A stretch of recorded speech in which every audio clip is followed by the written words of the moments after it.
Hello, ladies and gentlemen, welcome to another episode of the Game of Thrones podcast. I'm your host, Carmine of Red Team Review, and I'm joined here once again by everybody's favorite Game of Thrones theorist, Preston Jacobs, fresh out of his vacation from the Bahamas. What's up, Preston? What up, my peeps? Really, this is how we're going to restart Fire and Blood, my peeps? My peeps. We're back. We're back to Fire and Blood. Everyone's forgotten. I'm sure everybody's just like, Fire and Blood? Who? What? Forgotten? Who Oh my god, cares? everybody bitches about that every time we do something else. Holy shit, it's been a thing for like the past couple of months. Yeah. That and The Expanse, which I'll think about it. I need to finish Narcos Mexico season 2, and Witcher, and it's true. fuck, and Westworld. Fuck, we need to finish a lot of shit. Wow. I know. It's piling up. It's piling up. Guys, welcome back to the Game of Thrones podcast, where we'll be discussing Fire and Blood finally. This time we'll be covering the chapter Time of Testing. As always, we're available on SoundCloud and iTunes, so consider checking us out on those platforms. And if you do check us out on iTunes, then please leave us a review. It'll help out a lot. Also, make sure to leave your questions and comments down below. We might cover them in the next episode of the podcast. Oh, and before we begin, I just want to get these out of the way before we start. If you're someone who enjoys discussing Thrones, theories, or whatever, then feel free to join my Discord, since I'm now making it public. And since Preston is kind of blacklisted from a lot of Facebook groups and Reddit groups as well, and people just get banned from even mentioning him, you definitely won't get that treatment over on this one. So I'll leave a link in the description below if you're interested in checking that out. I know Preston has no intention of making a Discord or anything like that, so feel free to join mine and, discuss whatever. And if you are a patron, then please remember, you do have a special Discord rank. And speaking of Patreon, real quick, from now on, all patrons will receive even more exclusive content. We're going to start dishing out even more stuff on there for you guys who do support us, especially now since YouTube is making it very difficult and is going crazy every time we put out videos. So we do want to show you guys who support us some more love. Some of that content will include like more Game of Thrones stuff, like user-submitted theories, character profiles, conspiracy, among other things. We're also doing television and more movie discussions as well, and even more stuff. So if that interests you, then definitely consider supporting us on there. And don't worry, if you're a fan of Preston and not mine, it's all good, because I always make sure Preston puts all this stuff on his Patreon as well. So I'll leave a link in the description below to both of ours and the Discord as well, and check it out. Okay, so Preston, finally, let's get into this. Where did we leave off? Now, where we left off, Jaehaerys had gotten his forbidden marriage to Queen Alysanne, and there was a freak out on they were on Dragonstone. There's a big freak out, but there's some tension, but it all is fine in the end, and now Jaehaerys is coming to King's Landing. Yes, so as we saw in the chapter, Jaehaerys returns to King's Landing on the back of his dragon without Alysanne. And he kind of makes a spectacle of the whole thing. He flies over the city at least 3 times, and then he comes down. He's all about business. Now it's an important thing in that first paragraph when you read this. It mentions that 5 knights of the King's Guard had come before him to ascertain if everything was ready. So we have to remember that Jaehaerys has 7 Kingsguard, but 5 of them he chose based on a tourney, and so they're not connected to anybody because they were just a tourney. They just came out of a tourney. In fact, 4 of the 5 are like lowborn, and so those are the Kingsguard he can trust because they don't have any other allegiances. I think, previous ones, he has a Kingsguard that's connected to the Faith of the Seven, and he has a Kingsguard that's connected to Rogar Baratheon. Mm-hmm. And so it's notable that Jaehaerys knows this shit and has sent the 5 Kingsguard that he can trust because they have no connections ahead of him. Yeah. So one of the first things he does is he has a conversation with his mother in private. Nobody knows what happened between them, but her face was red with tears. It's implied that he relieved her of her council seat, but regardless, Jaehaerys gets to work straight away on remaking the small council. He keeps Daemon Valerian as hand and Lord Corbray as commander of the City Watch, but he removes Edward Celtigar and his insane taxes and sends home Prentice Tully, who was Master of Laws, and replaces him with Albin Massey. And he then appoints Manfred Redwine as Master of Ships, which apparently is the first time since the title was created that it hadn't gone to someone from House Valerian.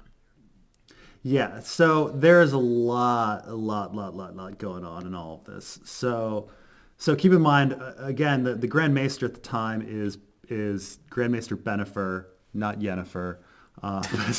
And Bennifer is the source for what Gildain is saying here. Maester Gildain.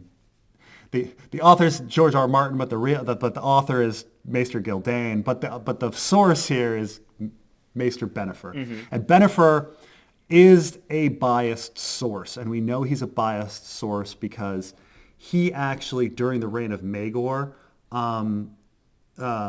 abandoned Maegor, and instead of sending out ravens that Maegor had commanded.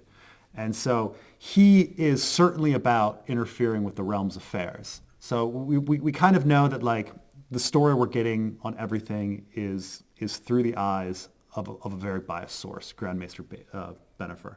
Though Bennifer is probably just happy Maegor is not in power, but we'll see. So he keep in mind that like Bennifer was also against like the marriages for Jaehaerys, and like he was against like the marriage between Aegon and Dreamfire Rhaena, and against Jaehaerys and Alysanne. So I mean, he's definitely trying to end a Targaryen rule. He's trying to prevent incest, which I think the theory is that there's a genetic reason for dragon riding, and that they're trying to dilute the genes, and that he doesn't want this intermarriage to create more dragon riders. So Maester Bennifer has an agenda here then. Oh yeah, and so everything, you got to remember that everything we're reading is from Bennifer's perspective, and so Jaehaerys comes in and he does a few things. So he gets rid of Tully. Tully is, keep in mind, super religious. He's super connected to the faith of the Seven. It's his wife that was trying to convert Alysanne. Mm-hmm. So by getting rid of Tully, he's removing influence of the faith of the Seven. Now, Corbray, he was a former supporter of Aegon the Uncrowned and Dreamfire Rhaena.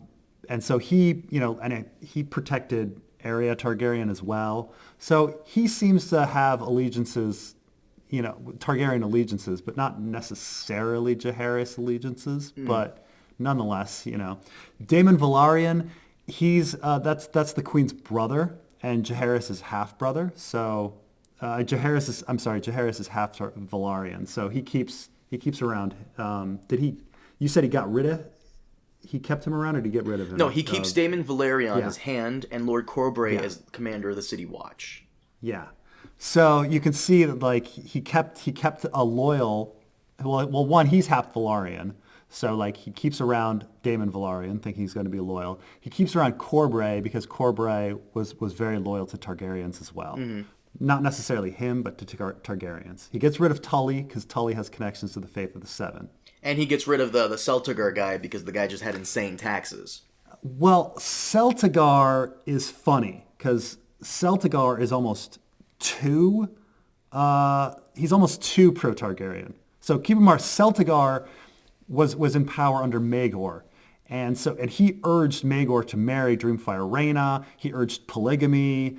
So in a sense, like, he's pro-Targaryen, but he's almost too pro-Targaryen. And so I think Jaehaerys had to make he has to, make some concessions here. So he's throwing bones to the faith, to the Citadel, to the powers in Old Town, while like trying to, push off their influence as well. Mm-hmm. I mean, another thing he does that's throwing a bone to them is that I think he moves the sea power from Velaryon to Redwyne. And of course, Redwyne is Old Town and everything. So he's making some shifts around, but they seem to be compromises. Some things like help his Targaryen position, and some things help the kind of Old Town conspiracy position. Right. And arguably the most important position was the Master of Coin. And I find it interesting that Jaehaerys, at first he considers someone from House Hightower, Old Town, but he pauses on this due to like Hightower's questionable loyalty. And, like, honestly, I wouldn't blame the Hightowers either, considering they had sent one of their own to marry Maegor, and then like they were put in a weird position during the whole Faith Uprising thing. So ultimately, Jaehaerys. It's a little too much. Like if we're talking Old Town conspiracies, like it's too much Old Town to have the High Towers in there. You know. True. So Jaehaerys names a Pentoshi named Rigo Draz as Master of Coin. Yeah, and he's essentially supposed to be an Illyrio clone, right? Like Illyrio supposedly was doing all of this for Viserys because he wanted to be Master of Coin, and it's like it doesn't really add up, but you know this is the whole thing. He's supposed to be. You're supposed to get these echoes of Illyrio with this guy. And the one change I find hilarious is him replacing Septon Matthias, who... Oh, like...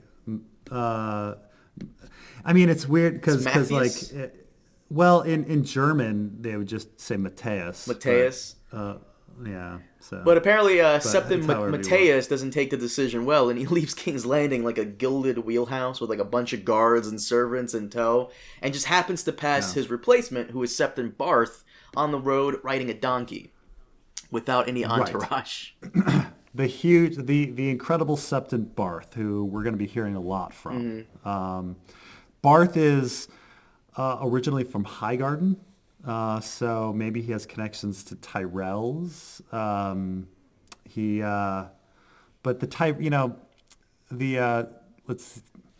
But he's still a Septon, so, you know, we wonder if he has, you know, what's his loyalty? Is it going to be to Jaehaerys? Is it going to be to Old Town? Is it going to be to the Tyrells? We're not sure at this point.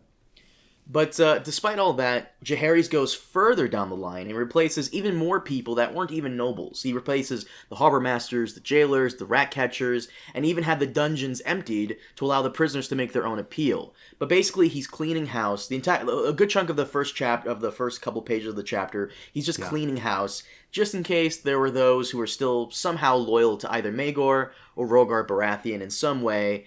And here's where it gets interesting. He actually summons, after all this, Rogar Baratheon to King's Landing, and that makes his family nervous. Now, some of his sons want to refuse and hold out in Storm's End, while others want Rogar to take the black, but ultimately Rogar just goes there anyway. And as a man of pride, you know, he kneels before Jaehaerys and basically tells him, you know, do what you need to, but, you know, he knows that Jaehaerys isn't petty, and, what I like here is that Jaehaerys kind of shows how mature and intelligent he is by telling him, hey, look, you gave us refuge at great risk to yourself against my uncle. Yeah. You declared me king and called your banners to my cause, and I haven't forgotten all of that. And some may think of us as enemies, but I would consider us friends who disagreed. And, you know, in many ways, we're supposed to think of Robert. You know, I think there's Robert with Sir Barristan. Yeah, and how he treated the Tyrells and the Dornish and the you know the other powers. I mean, he comes into power, and you know these people fought against him, but you know in the end he kind of forgives them, and Robert even though people tend to think of Robert as an idiot because all of the characters in the story claim he's an idiot. He was actually a pretty smart guy. I mean, or at least average. I mean, he knew who to make peace with and how to keep the peace and who to create alliances with. And he would win people over to his cause, and that was Robert's big strength. And so, you know, Jaehaerys has this strength as well that you know Rogar, who has, you know, was trying to essentially take the throne for himself or be, you know, the puppet ruler, he forgives him. And like I said, I just love the line because you think this is how people should behave, right? Including adults. But I found that in my 10 years of being an adult, petty arguments can lead to people outright hating each other and, you know, especially on Facebook. And I'm sure you've gotten that lately with, like, you know, the whole political crap that's been going around. Interesting enough, so you were talking about how he Jaehaerys let everybody out of the cells and sent them to the wall. And I'm actually really fascinated that George R.R. Martin put that little bit in, because that actually echoes a dropped plot from from A Clash of Kings. There was a drop plot in Clash of Kings? Well, so in A Clash of Kings, there's all these zealots, these Endworld zealots that start showing up, that start causing trouble in King's Landing. And this is prior to Faith of the Seven stuff. This is prior to the Sparrow movement. What did you call them? Endworld? Like Endworld, Endworlders, like Armageddon. Oh, people. the end of the end of the end of the world. Gotcha. Yeah, I thought you said the letter N. No. Yeah, Endworlders. They think the world is coming to an end. It's about a bunch of these crazy loonies. Anyway, so a whole bunch of them start appearing in A Clash of Kings, and they get arrested, and Tyrion sends them to the wall. And so you'd think that somewhere in the Jon story, that these guys would show up, but they don't. They just it's just a dropped plot. I mean, maybe in the Winds of Winter, all of a sudden these guys will be in the Night's Watch and will be part of Melisandre's cause. I don't know, but it's not mentioned. Like from A Clash of Kings, like onward, we never hear about these religious zealots ever again.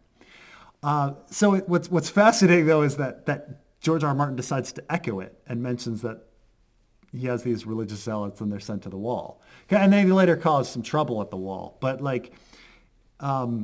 it's funny that he would reference or echo his own dropped plot. Like I don't think that these zealots are ever gonna. These Clash of Kings zealots are ever going to appear again, but who knows? It would be kind of interesting if they did appear again as like Melisandre's like secret supporters or something like that. Yeah, I mean they should have arrived around the same time as Janis Slint, but yeah, it has been some time actually. You're right. Yeah, and a whole bunch of people supposedly went with Janis Slint to be loyal to him, and we haven't really. We hear a little bit about people liking Janis Slint during the election of Jon Snow, but after that. The Janis Slint supporters also kind of disappear from the story. So I don't know. I don't know if they're ever going to appear either. So we'll see. We'll see. But with Jaehaerys, he claims that it was a disagreement among friends, but obviously Rogar went above and beyond just a disagreement with him. But I love the way Jaehaerys puts it. Like, we were friends who had a disagreement, and that shouldn't be the end of the world. And I find it sad that, so often with some people, like I was just telling you, even in real life, it's just that is the case. But he goes on to say that the realm and him both need Rogar, especially in the event that people of the faith may try to rebel again should they learn of his marriage to Alysanne. So he needs strong, good men around him that will fight and die for his cause. So he pardons all of Rogar's offenses, but on the condition that he essentially not talk crap about his marriage, his queen, and treat both women in his life, like his mother and his wife, with respect and courtesy. A true gentleman and merciful as all hell. I love Jaehaerys. Great character. I love these conditions. But the one sentence he does carry out here is rather unusual, and I kind of like it. That the men that Rogar sent to Old Town that were captured are to spend 10 years in exile in Essos. And they can go off and do whatever they want and return home if they survive and commit no crimes. Now, I kind of like this sentence. It makes an interesting story in regards to these men and also kind of moves them out of the way. Yeah, and I believe there's an Oren Baratheon that gets sent over. Mm-hmm. And, of course, the Baratheons are supposed to be... are supposed to have Targaryen blood in them through Orys Baratheon, who is supposedly the half-brother of Aegon the Conqueror. And there's a daughter that survives from Oren Baratheon, so we have another lost Targaryen potentially over in Essos, mm-hmm. which... I believe that Oren Baratheon, there's a little note that's towards the very end of the chapter that says he dies somewhere in like the Disputed Lands. Yeah. But that his daughter somehow survives, mm-hmm. And everything. So he just like mentioned this. Another lost Targaryen. So many. One thing that I wanted to mention and why I brought up Bennifer's bias and Gildane's bias is in this chapter they flat out admit that there's a freaking double standard between that Aegon and that Aegon and Dreamfire Rhaena, Aegon the Uncrowned and Dreamfire Rhaena were a problem. And Maegor and his wives were problems, and him trying to marry Dreamfire Rhaena was a problem. Yet Jaehaerys and Alysanne is not a problem. We don't see any rebellion. We don't see faith militant. We don't see people freaking out. And there's this ridiculous double standard. And the question is, why is there a double standard? Like, why are people not rising up against Jaehaerys, but they rose up against Maegor and thought Aegon the Uncrowned and Dreamfire Rhaena were problems? Well, I will say it's because what Jaehaerys does in this chapter. I feel like he's a bit more clever than those other two were. I mean, they claim that the High Septon's influence is a thing, and he says that they sent out 7 speakers to push the Targaryen doctrine of exceptionalism, which sounds like a whole bunch of bullshit to me. Like 7 speakers and some influence from the High Septon. That's not gonna stop an entire country, like an entire land of millions of people, from all of a sudden being okay with something, or the reverse. Like, you could say that the faith militants shouldn't have been rising up against Maegor. Like, did they care that much? I mean, people are willing to die for something, and then all of a sudden, a few years later, they're not willing to die for the same exact thing. I mean, it's this weird thing. It's this weird double standard that is not really sufficiently explained. Like, why is the Faith of the Seven? Why were they willing to go to war over Maegor and Aegon the Uncrowned, but not for Jaehaerys? And we don't know. Well, I would assume it's because the war just ended, and they probably don't have as many resources as they did during Maegor's time. Not to mention, I think the realm is starting to heal a little bit after Maegor's reign, and they don't want to push it, especially with all the concessions that Jaehaerys is kind of giving to them. Like, he is kind of putting certain people who are loyal to the faith and to, Old Town in general in certain positions, and it does seem a little bit different. Maegor had more of a disrespect to the faith, and it's like, you're loyal to me, shut the hell up, do as I say. Whereas Jaehaerys has more of a gentle touch. He's giving them way more leeway than they should be given. Yeah, I mean, maybe they're tired of war. Maybe the High Septon's influence wasn't a thing. Maybe those 7 speakers were really important and influential. But I would say that the author, and we're getting in George R. Martin's head, like, George R. Martin understands that there is a contradiction, that people are acting in completely opposite manners at 2 different times. And he has put forward a reason through a biased source, a doubly biased source, because we have Bennifer and then Gildane. And so I do think that we need to question, which is why I do think that, the real issue is dragon riding and dragon birthing and all of these sorts of things, like the blood of the dragon. And genetics is what I think the real issue is, but it seems to be hidden underneath this excuse, that we cared about incest and then we didn't care about incest. Meh. Well, that was one of Jaehaerys' problems after dealing with Rogar, which he kind of threatens Rogar. And he basically tells this to Rogar that everything's cool, don't worry about it, as he feeds his dragon, which is kind of giving Rogar and the audience the impression that, if Rogar acts out again, that the entire Stormlands is his hostage, as long as he has the dragon.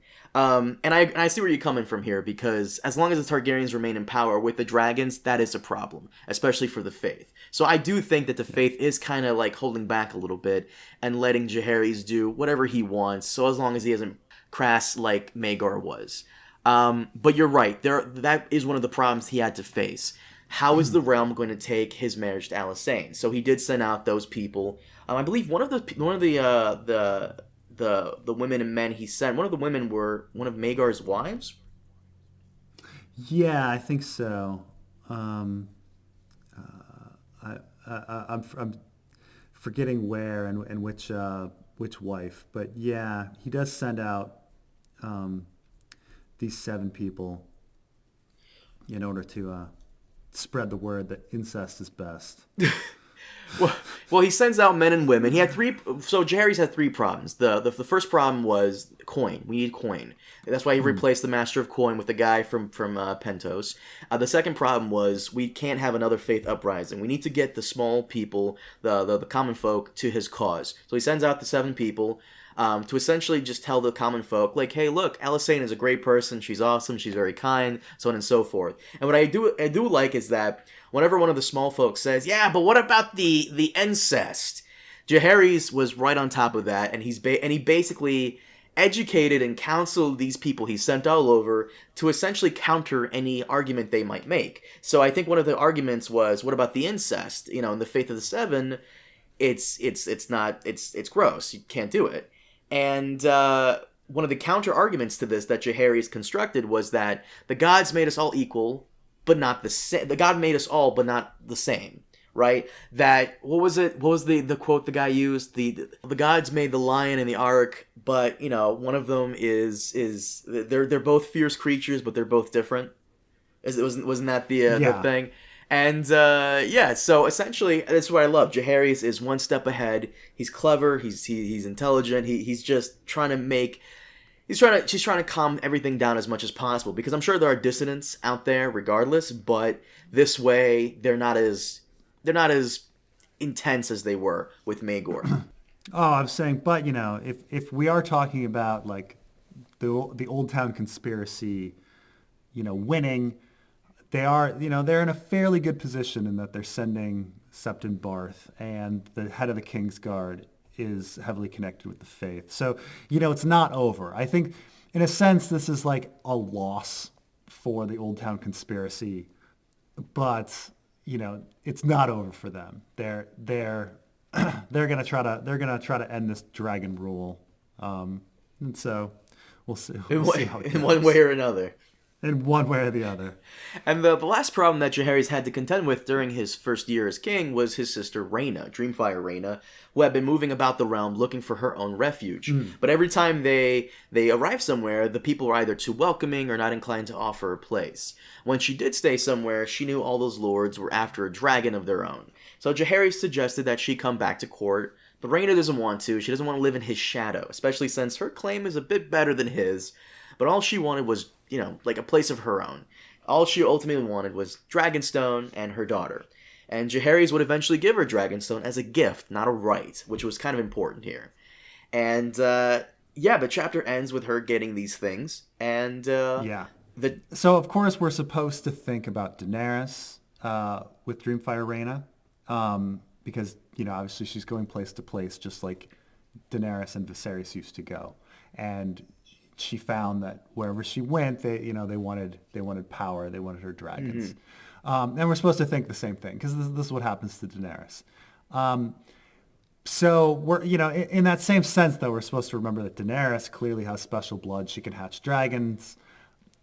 Dreamfire Rhaena, I think at this point, if there's one thing that I'm pushing, is that Dreamfire Rhaena is super special. Later on, I'm going to push that Rhaenyra is super special. But Dreamfire Rhaena is a super special woman, and everyone was trying to keep anybody and everybody from having children with her because she has the ability to hatch dragons and, you know, create dragon riders and continue on the dynasty.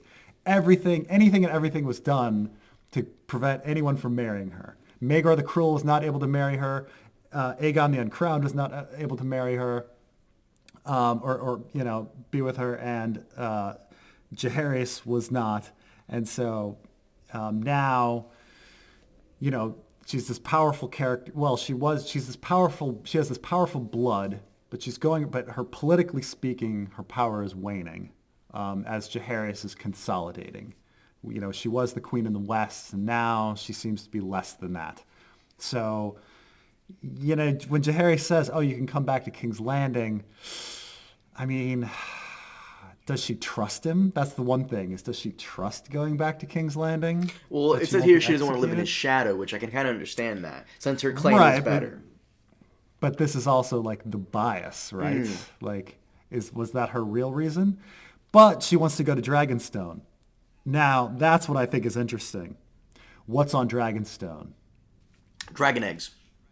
Exactly.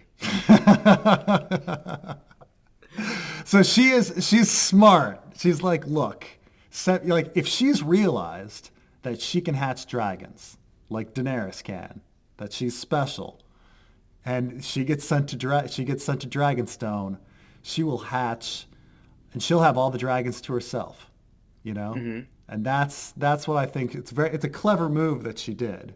Like Rhaena, her political power is waning, and she's like, just give me Dragonstone. Oh yeah, sure.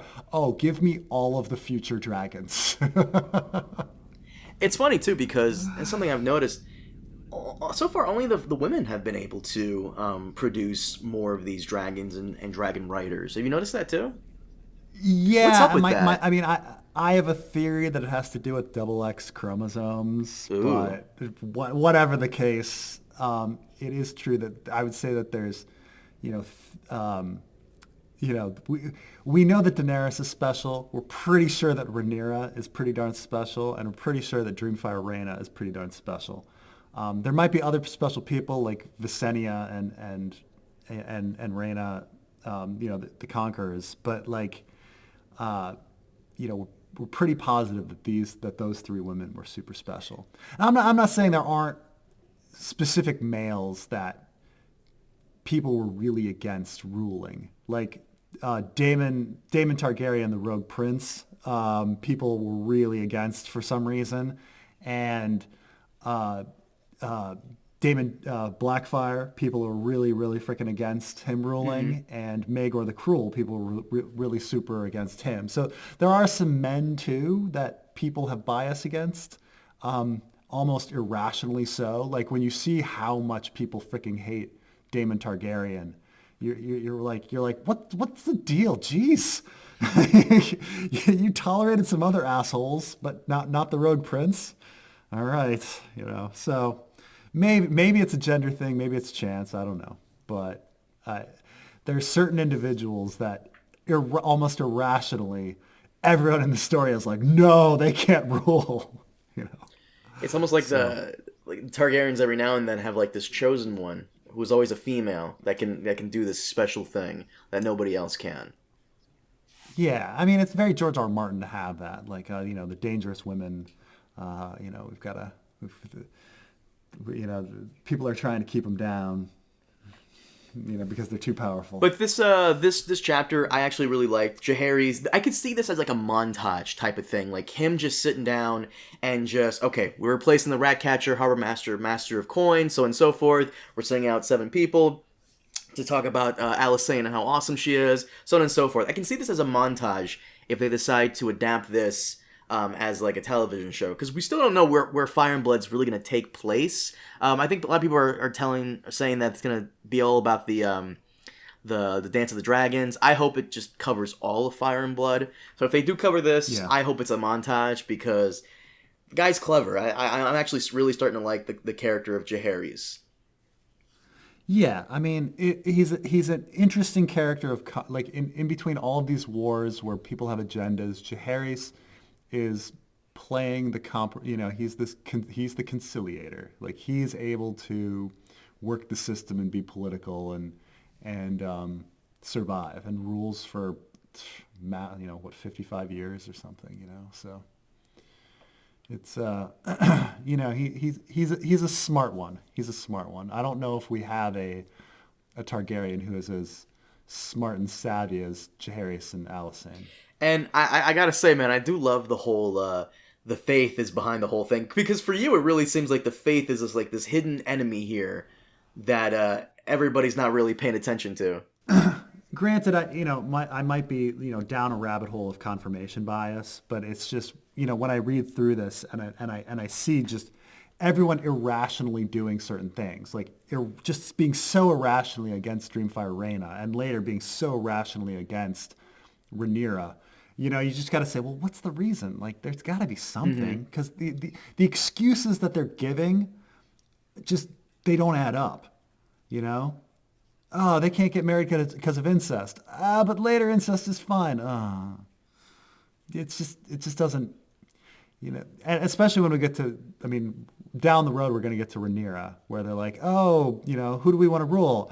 Is it going to be the Rogue Prince? No, we're going to choose Rhaenyra. But then we're not going to choose Rhaenyra. And all of these things, you're like, oh God, like there's no logic to anything that they're doing. And so you've got to search for some sort of logic.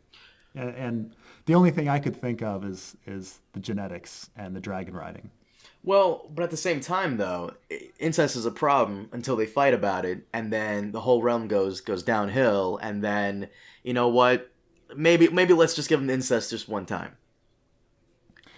Yeah, but then incest is a problem again, and then it's not a problem, and then it's a problem again, and they vacillate on it constantly. But at the same time, it also depends on who's doing it, right?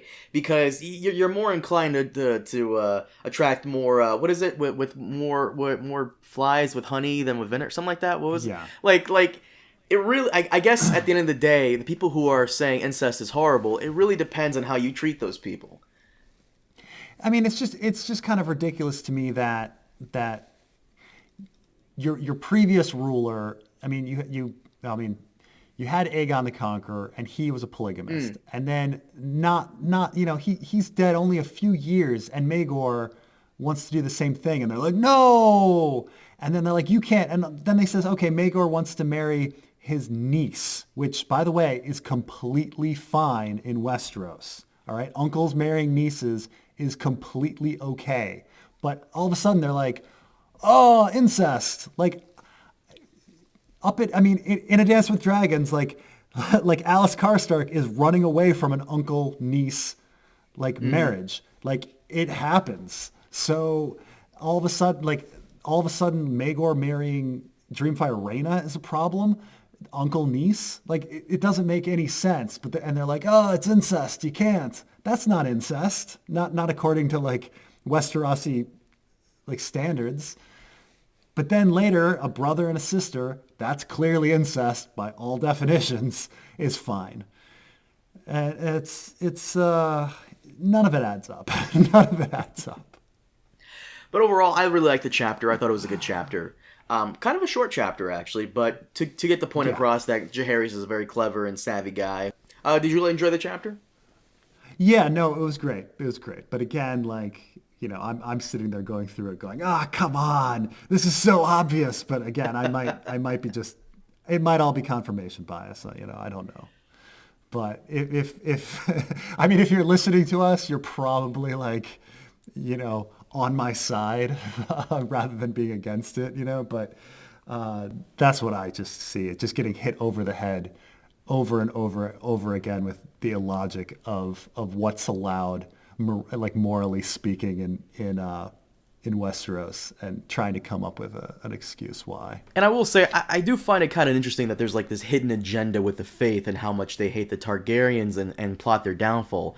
However, I gotta say, I noticed as we continue on, and as the Targaryen dynasty goes on towards the Mad King, you don't really see the faith popping up being a thorn in the Targaryen side anymore. Well, one big thing is they kind of win. They kill off the dragons, and then they exile the Blackfyres, who might have the special blood. And after that, they thought they were pretty much safe. The Targaryens, that were ruling didn't really produce any dragons. They didn't have any dragon eggs left even. And so at that point, you can kind of say, victory, and you can rest on your laurels. They didn't know that Daenerys would have the power and then go off and be given dragon eggs as a wedding gift. That's a lot of unusual situations at once to bring back dragons, They could have been very comfortable with the fact, hey, we won. We got rid of Targaryens. Robert's Rebellion even happened. Robert, it might have been a multi-step process. Get rid of dragons, then get rid of dragon eggs, get rid of Targaryens that might have special genes, then get rid of Targaryens, period, and then hooray. Robert is ruling, hooray. But who knows? We shall see. Hopefully it'll be all explained in the Sam chapters. It's funny that you say that, because now I'm really excited to see when Daenerys lands, probably in Dream of Spring, because there's probably going to be some some insane bullshit going on with the Faith. Now that the Faith militant is back, Daenerys is probably gonna not get a warm welcome from them either. If what you're saying is true, that they have a bias against the Targaryen dragon riders. Yeah, I mean, I suppose Aegon's gonna hit him. Is gonna have his problem with him first. So we'll see. Unless Young the show does, unless the books did what the show did with Cersei, blowing them all up. Just blowing them all up. Like, I always found that kind of annoying. Like, Cersei could have blamed it on Daenerys, and that could have been a whole thing, considering, fire, dragons, and, I mean... Would have been great. Would have been great, but whatever. Preston, are we done here with the Fire and Blood? Because, yeah, like I said, I really enjoyed the chapter, and I'm kind of glad we're getting back into Fire and Blood. But watch, as soon as we release this, it's gonna... George R.R. Martin's gonna announce when's the fucking winter. What is it, the year 2025? What? Guys, thank you so much for joining us. We were back on the Fire and Blood train. Don't worry. As for Witcher and Picard, we'll still do Picard. We're just going to do it like every other week or so. And as for Witcher, you want to start doing Witcher too? Yeah. I got through it. I'm ready to talk about Witcher, and I'm ready to be. You know how like you're the expert, so I get to ask you the questions. Oh Lord, I haven't read all the books. Only the ones have been translated into English because it's Polish. So. Okay. But Preston, thank you so much for joining us, guys. Thank you as well. We'll see you next time for the next episode of the Fire and Blood Game of Thrones podcast. And as always, thank you so much for watching or listening. See you next time. Have a good one.